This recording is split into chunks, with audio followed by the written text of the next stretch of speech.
आपकी डिलीवरी होने वाली है और ये तो सबको पता है कि बच्चा तो पैदा होगा, चाहे अब वो डिलीवरी से होता है या सी सेक्शन से।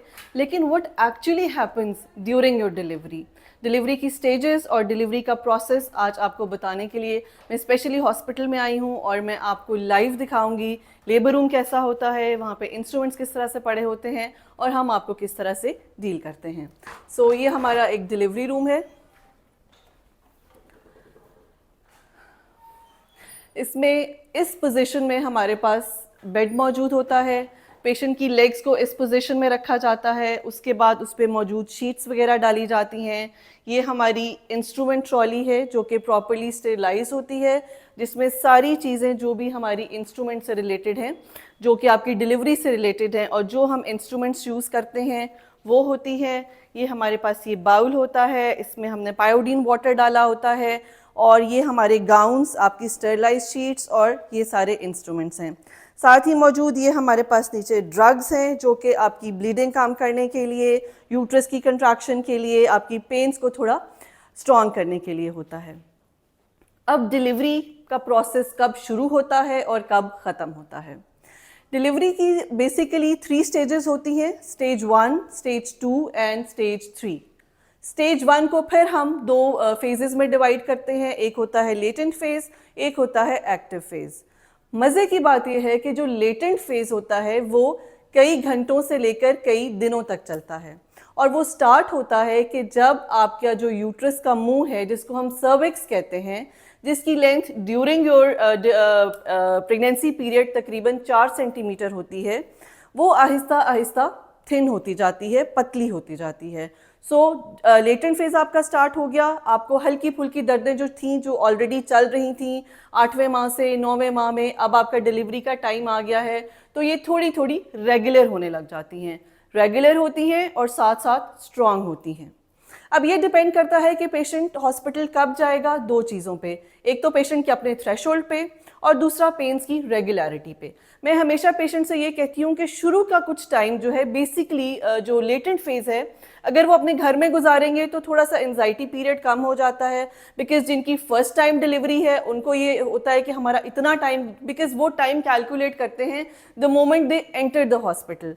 अब लेटेंट फेज जो है, जिनका पहला बच्चा है, उनका जो ये पीरियड है ये 6 घंटे से 18 घंटे तक जा सकता है और जिनका दूसरा या तीसरा बच्चा है उनका 5 से लेकर 10 या 12 घंटे तक चला जाता है। और वो जो मैं ये बात कर रही हूँ कि कई दिनों में, यस 3 से 4 दिन भी आप लेटेंट फेज में रह सकते हैं। लेटेंट फेज में जो बच्चेदानी का मुंह है वो 0 से 3 सेंटीमीटर खुलता है और इस 3 सेंटीमीटर तक खुलने में 2 से 3 दिन या 6 से 18 घंटे लग जाते हैं। इस पीरियड में अगर तो आप हमारे पास हॉस्पिटलाइज्ड हैं तो हम आपको मोबिलाइज कराते हैं, वॉक करें, डाइट अच्छी करें और जब हमें इंश्योर हो जाता है कि अब आप उस पीरियड में हैं कि आपका लेटेंट फेज एक्टिव फेज में बदल जाएगा, तो फिर हम आपको एनिमा देते हैं। एनिमा देने का मकसद ये होता है कि अगर आपका रेक्टम लोडेड है, आपके क्योंकि यूट्रस के बिल्कुल पीछे रेक्टम होता है जिसमें पखाना होता है, अगर आपका पखाना बॉडी में होगा तो कई दफ़ा उससे भी बेबी को नीचे आने में देर लगती है। सो हम आपका रेक्टम जो है वो एम्प्टी कर देते हैं, एनिमा देते हैं, उसके बाद आपको मोशन आता है और कई दफ़ा ये एनिमा देने से भी आपकी जो पेन्स हैं वो रेगुलराइज हो जाती हैं। सो लेटेंट फेज ख़त्म हुआ जब आप 0 से 3 सेंटीमीटर तक चली गई। सर्विक्स आहिस्ता आहिस्ता जो है आपकी कम होती जा रही है और फर्स्ट स्टेज ये है कि 0 सेंटीमीटर आपके बच्चेदानी का मुंह से खुलना शुरू हुआ, उससे लेकर 10 सेंटीमीटर तक। उसमें लेटेंट फेज में हम आ गए, 0 से 3 सेंटीमीटर तक लेटेंट फेज है। 3 सेंटीमीटर के बाद शुरू होता है एक्टिव फेज। इसमें क्या होता है कि एक्टिव फेज में आपको पेन्स बहुत रेगुलर आना शुरू हो जाती हैं। हर 3 से 4 मिनट के बाद पेन आती है, बहुत स्ट्रॉन्ग होती है, 1 से 1 मिनट 20 सेकंड तक की भी पेन चली जाती है और हर पेन के बाद आहिस्ता आहिस्ता आपके जो बच्चेदानी है उसका मुंह खुलने लग जाता है। और वो जो हमारा एक्टिव फेज जो 3 से 4 सेंटीमीटर से शुरू हुआ था, उससे लेकर हमें 10 सेंटीमीटर तक बच्चेदानी का जब मुंह खुल जाता है तो हम कहते हैं कि अब एक्टिव स्टेज जो फर्स्ट स्टेज है वो ख़त्म हो गई है और एक्टिव फेज भी जो है वो एंड अप हो रहा है। ये स्टेज, फर्स्ट स्टेज खत्म होने के बाद बेसिकली हम आपको इस लेबर, ये basically this is a delivery area, इसको हम लेबर रूम एक नॉर्म्स में इस्तेमाल करते हैं, लेकिन एक्चुअली लेबर रूम वो होता है जिसमें आपको फर्स्ट स्टेज में रखा जाता है। सेकेंड स्टेज और थर्ड स्टेज के लिए हम पेशेंट को यहाँ लेकर आते हैं। जब बच्चेदानी का मुंह पूरा खुल जाता है, हम आपका एग्जामिनेशन करते हैं, तो उसमें हमें हेड के हिसाब से थोड़ा सा आइडिया होता है कि हेड को डिलीवर होने में अभी कितना टाइम लगेगा। सो यूट्रस का मुंह पूरा खुलने से स्टेज 2 शुरू होती है टिल द बेबी डिलीवर्स। अब इसमें भी ये होता है कि जिनकी फर्स्ट डिलीवरी होती है उनका ये पीरियड जो है वो तकरीबन 1 से 2 घंटे रह सकता है, जो कि नॉर्मल बात है। दूसरा या तीसरा बच्चा अगर आपका है तो ये 30 मिनट्स टू 45 मिनट्स या कम 1 घंटा भी रह सकता है, हम उसमें वेट कर सकते हैं। यानी हम आपको यूट्रस का मुंह पूरा खुलने के बाद फर्स्ट डिलीवरी में 1.5 से 2 घंटे और सेकंड या थर्ड डिलीवरी में 1 घंटे तक का पीरियड दे सकते हैं, जिसमें हमें ये देखना है कि हेड नीचे आ रहा है। लेकिन अगर हेड वहीं पे स्टकअप है और इतना टाइम गुजर गया है, then intervention has to be done. Second stage से पहले कई दफ़ा हम आपका फर्स्ट स्टेज में ही जो है वो वाटर बैग लीक कर देते हैं, ये देखने के लिए कि बच्चे का पानी क्लियर है, बच्चे ने मेकोनियम तो पास नहीं कर दिया, कोई और इंटरवेंशन अगर हमें करनी पड़े। तो अगर वो सब कुछ रेगुलर चल रहा है तो then all is going well. लेकिन अगर ARM करने पे हमें पता चलता है बच्चे का जो बैग है वो रप्चर करने के बाद के अंदर मेकोनियम है, तो फिर भी हमारा एक स्ट्रेट अवे फिर हम पेशेंट को यहाँ लाने की बजाय OT में शिफ्ट करते हैं। अभी क्योंकि हम डिलीवरी की बात कर रहे हैं, हम ये देख रहे हैं कि all is going well. Patient को हमने सेकेंड और थर्ड स्टेज के लिए इस बेड पे डिलीवर कर दिया है। पेशेंट की पोजीशन बनाई जाती है, जैसे कि आप जानते हैं उस पोजीशन को लिथोटमी पोजीशन कहते हैं।